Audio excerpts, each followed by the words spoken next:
Yung kitchen namin, ang gulo-gulo. Rice and kimchi. Hi guys! So today is December 12. Finally, dumating na yung aming sofa. 3-seater sofa. Tapos may dalawa siyang tig-1 seats. So, yun. Wait lang, tumatawag si Dan.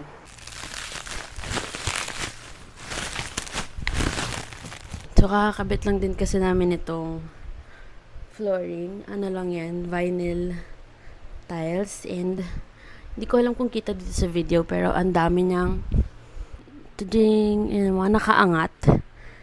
So, eto, umangat siya kanina, nag-slide.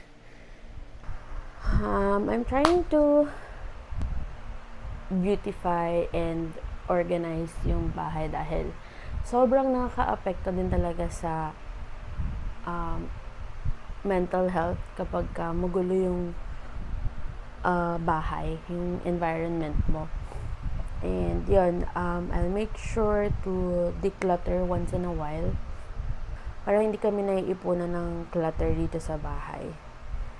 And that's my goal for 2024, yung hindi mag-hoard ng kung ano-anong bagay na wala namang purpose sa amin. And marami akong plans actually. And uunti-untiin ko siya. Kasi yun, mahirap din kapag kasabay-sabay mo siyang ginawa. Unang-unang magastos, tapos ang nakakapagod, tsaka yung time syempre. Kailangan ko matutunan yung pag-uunti-unti ng mga bagay-bagay and just work on things na currently meron kami para hindi ako nabobombard ng mga bagay-bagay. And yun. So I guess yun muna for today. With your nose so bright, won't you guide my... Hi, Chili. Wala ka na namang mata.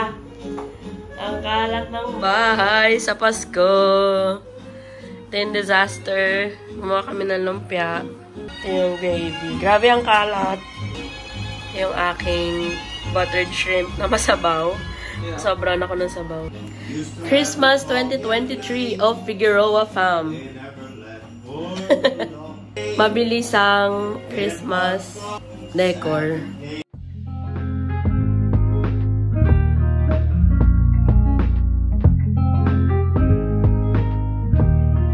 So, hi vlog! Today is January 29, Monday, and I'm about to make my breakfast. And sobrang kalat ng bahay. That's why kailangan ko lang kumilos kasi 12 past na. Ang dami kong kalat. Wait. Short story tayo. Wait lang. Paus ako because last week, Friday, kinasal yung stepbrother ko and ako yung coordinator, ako yung nagplan. Although, hindi naman ako lahat, pero ako yung nag-lead nung planning, nung kung paano siya gagawin. Ako din yung nag-makeup sa bride and sa kusino man. Tumulong ako sa pag-arrange ng kung ano-ano. So, sobrang pagod. Namaos ako. By the way, I'm having my breakfast. Back to sa kinukwento ko na nangyari last week. Masyadong na busy because of the preparation for the wedding. Sobrang dami kong hindi nagawa dito sa bahay. Like, ang liit-liit lang ng bahay namin pero ang hirap linisin. Because wala nga kaming masyadong storage. Ayan. Ang daming kalat. Sa sahig, maraming kalat. Sa sofa, maraming kalat. Dito sa harap ko, sa dining table, maraming kalat. Yung kitchen namin, ang gulo-gulo, ang dami hugasin. Yung kwarto namin, ang daming kalat. We'll start na sa paglilinis. Actually, hindi ko alam kung saan ako mag-uumpisa. There. Ayan ang kalat ng aming living room. Nakakaya ipakita pero that's the reality kapag sobrang na-busy ka. Pati yung aming kitchen or dining area, magulo. So first off, unahin kong i-empty out yung mga bag na ginamit ko. And lagay sila sa isang lagayan para malaman ko kung ano yung mga everyday ko talagang ginagamit. And then itatabi ko na yung mga hindi ko masyado ginagamit. Ito mga gamit na to, kaya sila nakakalat dyan. Kasi yan yung mga gamit na dala namin sa Antipolo last week. And kalat-kalat sila kasi hindi ko pa sila ma-address nung weekend dahil nag-hibernate ako, ganun. Sige, dito ko ilalagay yung mga lalaban para isang lagayan. Although may hamper kami doon, pero for the meantime, dito muna sila. Okay, so for a little update, nalinis na yung counter na yan, yung cabinet na yan. Sa sahig, medyo nabawasan na, but those items there, medyo pinag-iisipan ko kung itatapon ko na or what. Next would be this dining table, which you can see is very cluttered. It's now 3:29 p.m. And okay na yung dining table. Malinis na yung dining table. But the kitchen, medyo magulo pa rin kasi binalawan ko pa lang muna yung mga huhugasan ko. Then I decided to make my merienda / dessert / pampalamig / whatever.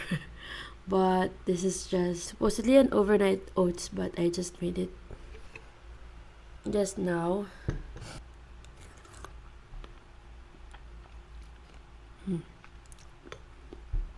It's good. Good morning vlog. Today is the day 2 of our reset vlog for this month. First reset vlog for this year. And it's currently 11:29. Yes, kakagising ko lang. I mean, antukin akong tao, pero kapag natulog ako ng maaga, magigising ako in the middle. Mas mahirapan ako makatulog ulit. That's why I prefer to just sleep late kesa maputol yung tulog ko. I know it's not good. Di ko alam kung paano ko siya ayusin. Maybe in terms of my activity and lifestyle, siguro mababago ko siya, pero I have to figure that out pa. Annyeong. So, it's currently 1:28 p.m. And ngayon pa lang ako kakain. I have my matcha, my rice and kimchi with egg and San Marino tuna plus nori sheets. And yes, ngayon lang ako kakain kasi kanina nag 10-minute yoga ako. Yes, 10-minute yoga. Tapos nag wash na ako ng katawan, tapos tsaka ako nagluto. Nag-prepare ng aking brunch. That's why ngayon lang ako kakain. So yeah. Hi vlog. So it's now 7:28 p.m. and kakatapos ko lang mag-walking for 20 minutes. Nakapag naman ako, laba, pero isang load lang. And naisampay ko na rin sila before ako mag-walking. So at least may na-accomplish pa rin ako. However, may isa pa akong ginawa na nag-take up talaga ng oras ko buong maghapon. And hindi ko siya naisama sa vlog. At hindi ko talaga siya sinama sa vlog kasi hindi pa ako ready i-share siya as of the moment. But for sure in the future, i-share ko siya. But that's it for today. See you tomorrow. Hi vlog. Today is the 3rd day of my reset. It's January 21, 12:08 p.m. I'm having my matcha. Pinagluto ko si Dan kanina ng pancakes and ito yung para sa akin. And then I also have boiled egg. So yeah, ni-reset ko din yung phone ko. Although I have the same wallpaper, iniba ko na yung arrangement and color or aesthetic ng phone ko. Ayan, so gold and black na siya. Hello. So, sad kasi hindi ko pala na-press yung record button. But it's currently 1:38 p.m. Marami na ako nagawa and I'm so happy for that. Supposedly, sabi ko kanina, habang kumakain ako, I will plan na yung mga gagawin ko today. However, naisip ko kasi na baka maubos yung oras ko sa kakaplan. So, might as well do one chore at a time. So, after kumain, naghugas agad ako ng plato. Actually, plan ko ding mag-grocery ngayon. Kahit yung mga essentials lang sa bahay, like mga bath essentials.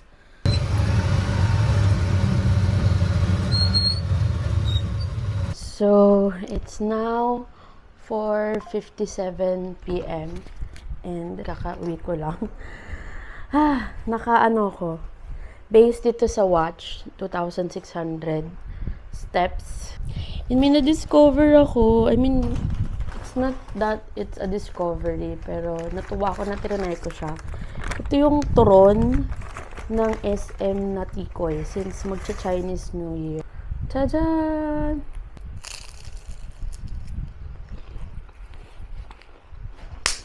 Perfect!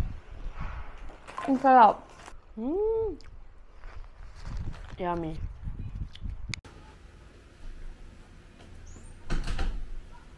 Ganito kagulo yung utak ko. Naisip kong i-organize tong drawer na to. Yung dalawang drawer sa baba. Pero kailangan ko pang magsampay. Ang init! Kung anong nilamig ng mga nakaraang araw, ganun sobrang init naman. Ay, nako.